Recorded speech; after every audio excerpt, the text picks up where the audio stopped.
Welcome to a video, everyone. I'm pretty sure that cardboard rectangles brought you guys here, or a strange YouTube algorithm. So, yes, I'm drinking. Yes, I'm a little bit drunk, possibly, but everything I'm going to say is going to be true. It's the best of my ability. This video is about Magic the Gathering 30th Anniversary Edition. And some of the things that have been said are being said. I don't know if the word to say is the rumor mill, the emotional reaction mill to this, because there's going to be an emotional reaction to something like this happening. But I think first the best place to start this video is to start with factual numbers about what is known, and let's take it from there. So I did some numbers, some research, just to check up on what I do know. If we look at print runs of early Magic sets, Alpha, Beta, Unlimited, Alpha print run here, we are looking at 2.6 million cards. There are 116 rares in Alpha because it doesn't have a volcanic island. And that means there are 1.1 thousand rares of each rare in Alpha. Beta has 117 rares. It is a 7.3 million card print run. And there are 3,000 beta rares of each rare. Unlimited, 35 million cards, and there are 16,000 rares of each rare. And if we want to talk about Collector's Edition and International Collector's Edition, that was 9,000 and 5,000, making 14,000 sets. And because each set includes a copy of each card in exactly one quantity, that means there are 14,000 rares in the collector's editions combined. Initially at printing 30 years ago, this is not assuming any attrition, any loss, that's just how many there are. And definitely a case can be made for a lot of attrition on some of these cards, especially the Ice Age, the Collector's and International Collector's Edition, because so many of those cards weren't seen as being valuable, and many of them were destroyed to make rebacks of beta cards and such. So then let's get to Magic 30. But look at that. It's supposed to be a reprinting of beta. So if we go look at beta, it has 117 rares. There are 95 uncommons. Oh, by the way, in the rare slot, we should say this. There's 117 rares. There's also 4 lands that can appear in the beta rare slot, if I'm not mistaken. So it's 121 rares actually, and 120 in the alpha. Anyway, back to this. 95 uncommons, and there are 26 basic lands that can appear in the uncommon slot. We also have 75 commons and 46 lands in the common slot.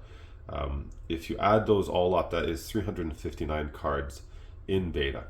And that's going to become important later. So let's work at it like this. For every print run of, say, 10,000 packs, so to print 10,000 packs is going to be 2.5 thousand boxes.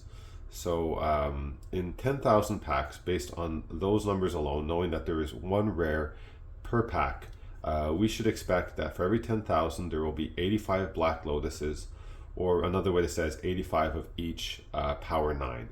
And since duels appear twice as often, and you statistically remove for that, that's approximately 160 duels in the regular borders will be created. So that's 85 of each power 9 card, and 160 of all of each of the duels into the regular border on them. And if we talk about the retro, well, those only appear in 3 out of every 10 packs, and there will be a retro of anything. So it's not just specifically the rares. It's the retro card is drawn from the whole pool of what is in the beta. So understanding that correctly, that is 3 over 10 times 1 over 359 times those 10K packs printed. So that's going to give you every 10,000 packs printed, there are 8.36 power 9 printed, and just under 17 dual lands in the retro printed for every 10,000 packs.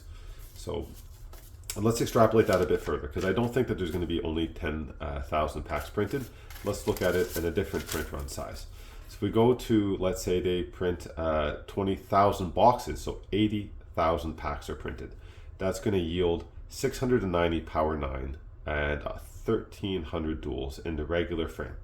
Those numbers for retro frame, everyone's saying it's 1/3, but if and maybe I'm understanding it wrong. I don't think it's 1/3. I think the way that Wizards describes the packs coming out is that it is a retro card. It doesn't say it's a retro rare.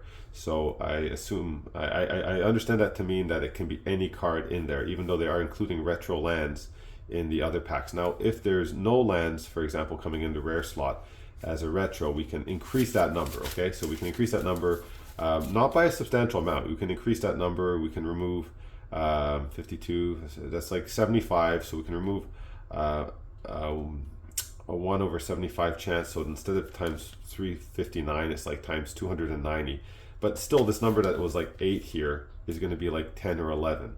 And it's still such a small change. So it's like instead of, say, 69 Power 9 here, we might be talking about like 75 or 85.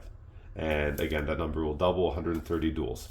So to get a print run of retro frame that approaches the amount of alpha, like the least printed set in Magic the Gathering history, we're going to be talking instead about 40,000 boxes. So 40,000 boxes, think about that. That's at $1,000 each. That, $40 million of sales, and that's 160,000 packs. So then you will get 1,360 Power 9 regular and 2,700 duels.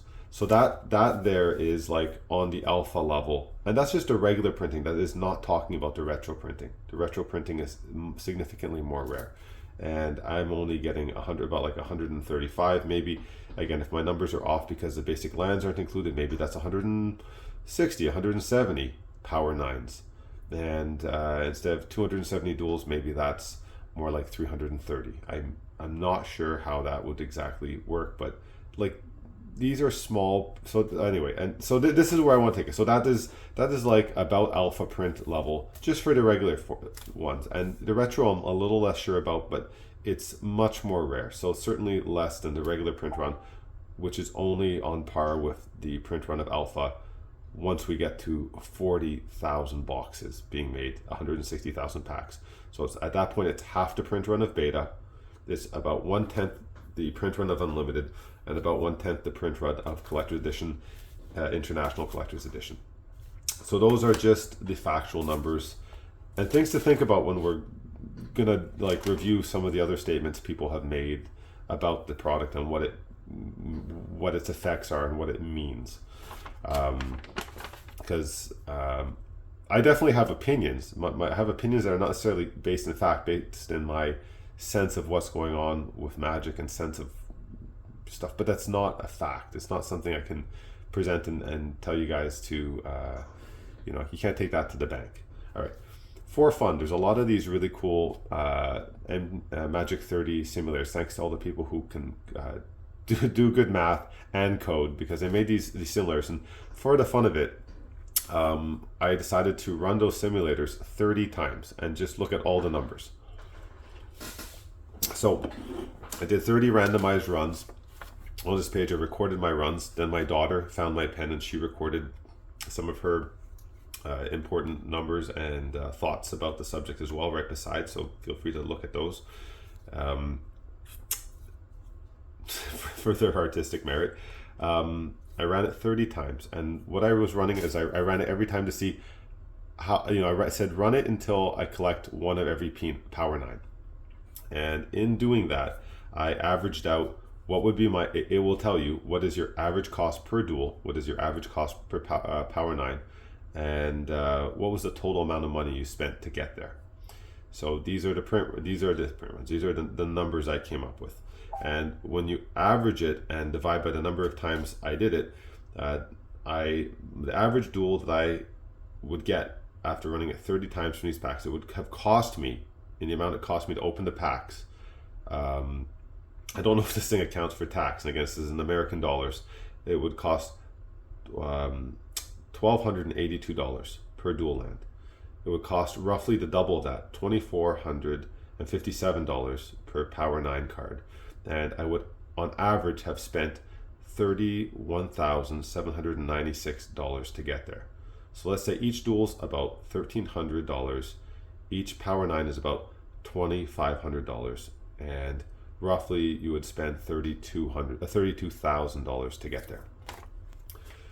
So what is the product? The product is not a full set of anything. It is 4 randomized packs for $4,000.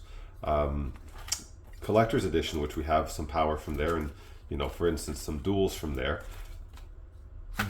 Each time it was offered for $50, $50 US, and you got one of every single card. And there's a huge difference between these two products. Like this Magic 30 is a lottery product. It's a collectible lottery product, and this was kind of like a known quantity collectible product. They're really vastly different in that sense. I mean, people can compare it to that as much as they want, but the way that they're marketed is really very different, and the price tag is totally different as well. What do I want to say here? Should people be panicking like the sky is falling? Oh my God, Wizards is reprinting the reserve list. I don't think that that's really what I would interpret from this. I think that there's an understanding that they wouldn't reprint collector's edition, like they'd said that many times in the past, and that they wouldn't print those cards at like regular size, and now they're doing it. So like they are breaking their word. And I think that if there's something to be really offended about, that's the starting point. That's one thing to be offended about. It's not something that they should have really be doing, but they're doing it anyway. Putting super high value chase cards inside of products is nothing new though, as well. But that's something to be, I think, offended about a bit. It's a bit like treating players, especially people with gambling habits, or like who are not good at gauging risk like that. I think it's predatory, and they shouldn't take advantage of their player base like that, and they shouldn't treat them like that. It's just totally disrespectful. And I don't agree with that either. But does that mean that the price of revised duels, or that the price of collector's edition power or duels is going to take a drastic hit from this? Well, we can see from the print runs that there's not all that much entering the market, for one, and that the price of it's going to be considerably higher than any of these other products were when they were offered, or even are now after 30 years of appreciation. And so on that note, all the collector's edition cards were printed using the beta plates, which are some of the most beautiful. Which card should I pull out here? That's a good, fun one to look at. Which are some of the most beautiful plates, or the best. What's the word I want to use? These cards here, these collector's edition cards, are printed on premium cardstock quality, with some of the best color contrast, because they were using the beta plates, which had the correct color contrast. These are just super high quality cards, and I don't think that Magic the Gathering cards of today and this era feel anything like that.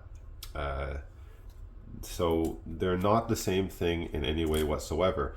And these ones are all retro framed, and the new ones, very few of them will actually be.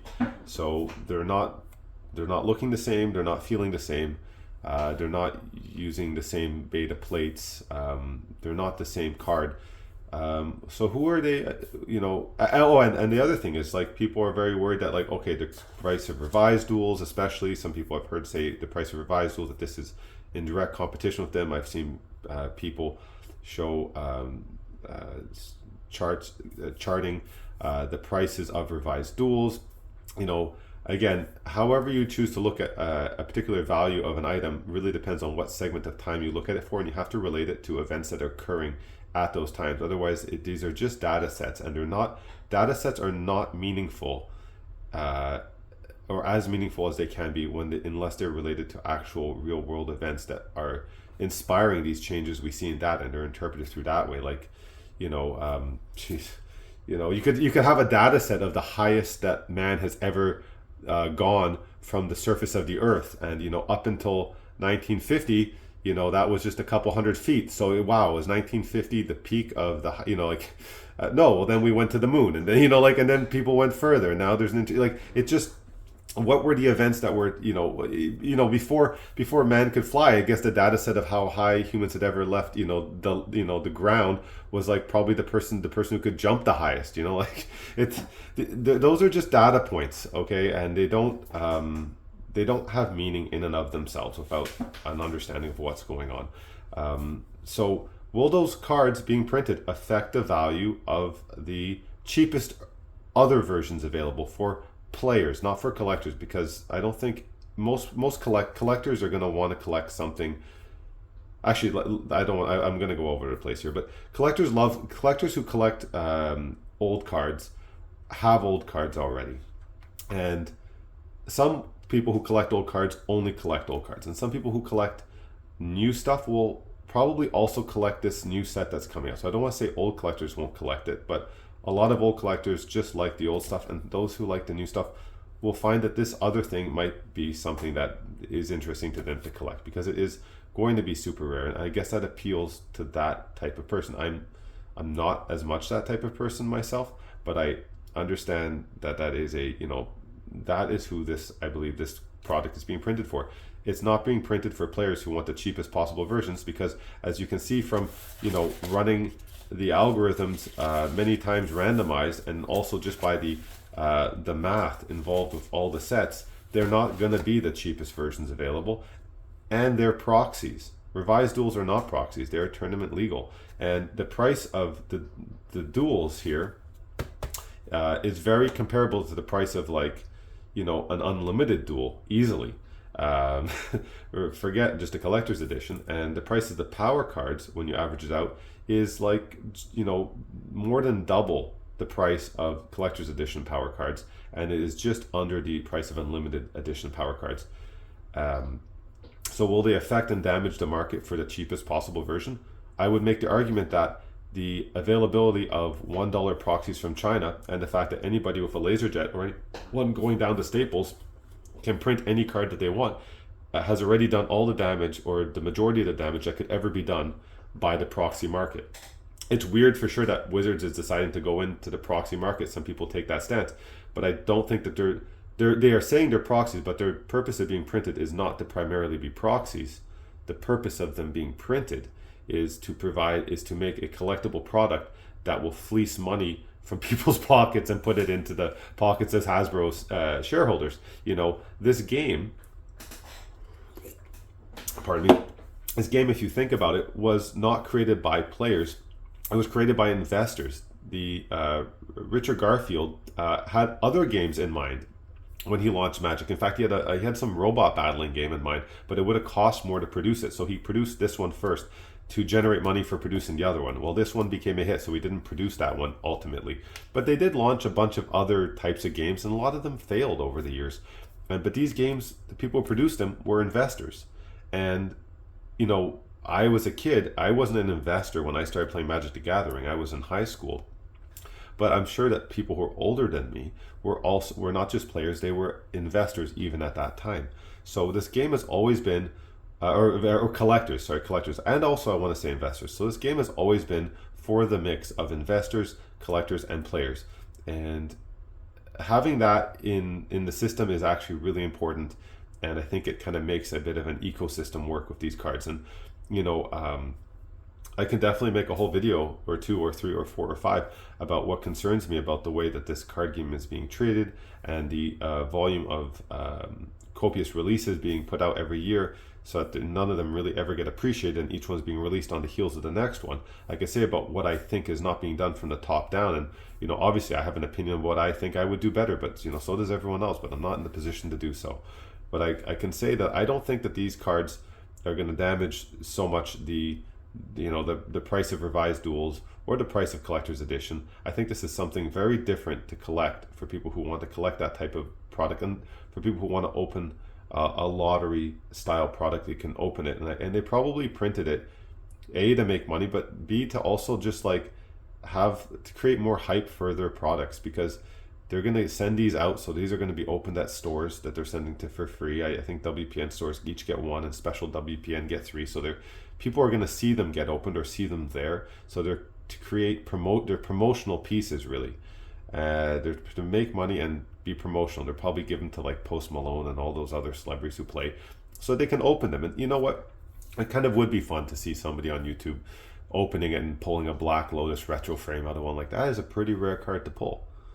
It's it's ungodly rare to pull, it would seem. So that's what I think this is about. And as towards like the prices, what's going to happen to prices, I would say quite possibly, and maybe even probably, the price of revised duels and of CE sets in general will drop once this set is released. Mostly for in the short term, and mostly because people are being influenced to think that that's going to happen. And it's almost like self-perpetuating philosophy. If you believe it enough, it's true, it's going to happen. I've heard that stores, I haven't checked it, but I'm pretty confident it's true from where I've heard it, that they've either turned off or lowered their buy list price for collector's edition. And maybe they're anticipating a downturn because of what people are thinking, or maybe those type of stores are actually enhancing the problem, and maybe even on purpose, because they know that people, especially investors, are prone to checking the value of their cards like almost every day. And so they see and I've seen it reported in the Facebook groups. Somebody says, hey, look, the store has lowered or turned off its buy list. And then, it's almost like moths to a fire. People can't resist checking it out and then feeding off of each other. And if I was a store, if I was a store and I want to buy cheap collector's edition, I would lower my buy list, because someone will panic react to that. Oh my God, they're lowering the buy list. I better sell now, sell high, sell that. It's like, really, these cards here, they're just such completely different cards. And really, when you look at it, they're completely different. They're going to feel different. They're printed differently. Their values based on how many packs you need to open to get them is different. And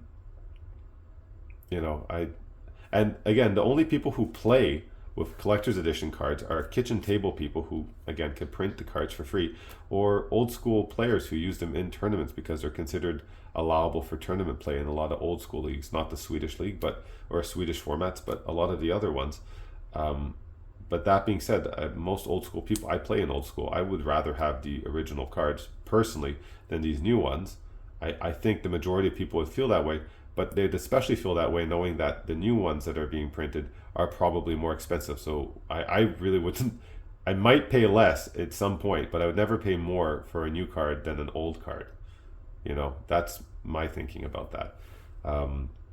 So that's it for my video. Whatever you decide to do with your card, if you have these old cards and you're worried about the values, think about it a bit. Think about it independently for yourself. Feel free to do some math, because the cards are not cheap, and I wouldn't want to be swayed by somebody's opinion just on the internet. Maybe they did the math wrong, or maybe just make up your minds for yourselves, I think is the bottom line here. Like,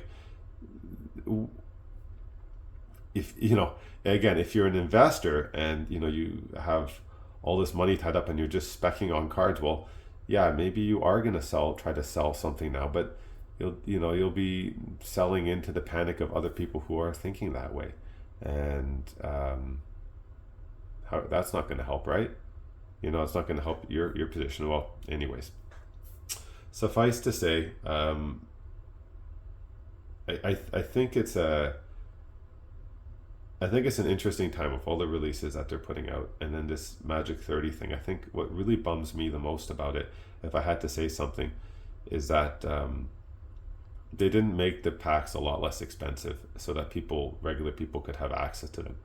I know they want to make this, their goal was to make a very cool and exclusive product that a few people would open, it would turn heads and get a lot of hype. And in doing that, they succeeded. And I can also say that the price point they chose for the 4 packs or 1 box is not an accident. If you look at what the numbers show here and the numbers show here, they've priced themselves right between collector's edition and unlimited for the value of these cards based on what it costs to open them from packs. So I don't think any of the pricing was haphazard or accidental. It's a clever move to figure out what they think people would pay, on the bell curve, what most people who collect those type of high-end collectibles could potentially pay.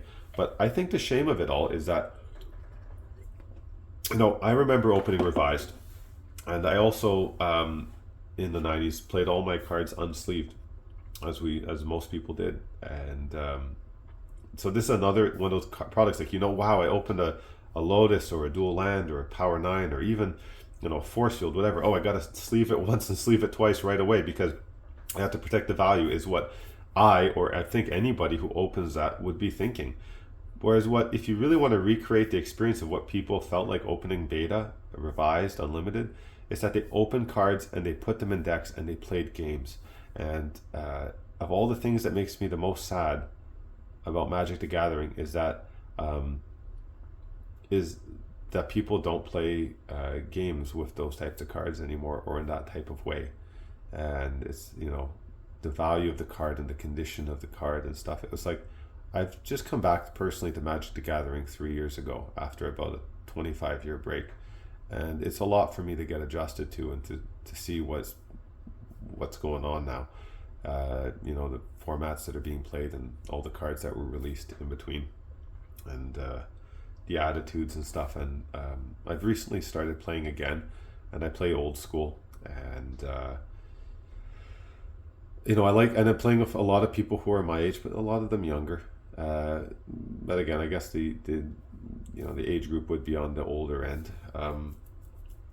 And I liked the game back then compared to now. I like the back and forth. I like there's a strategic element of a longer game. It's almost more like a chess game, whereas now it feels like it's a big hurry to win on like turn 2.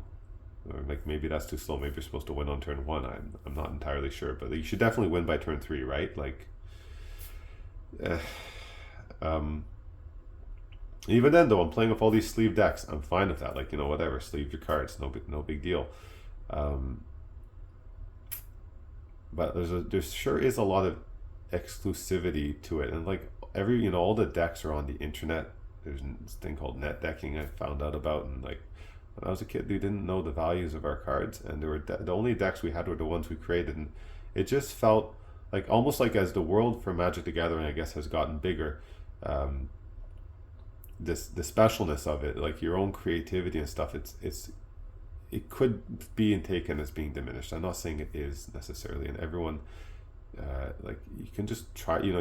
Because the potential out there to see some of the best, most competitive decks is there. It's like, well, what's the incentive to like just think about it yourself and try to solve it? Like, you almost want to just look at what are the best decks and try to improve upon them. Like, in a way, it's not so much that it doesn't make better decks and better games. It's just that it funnels all the energy in a certain direction. Like, it just feeds off of itself.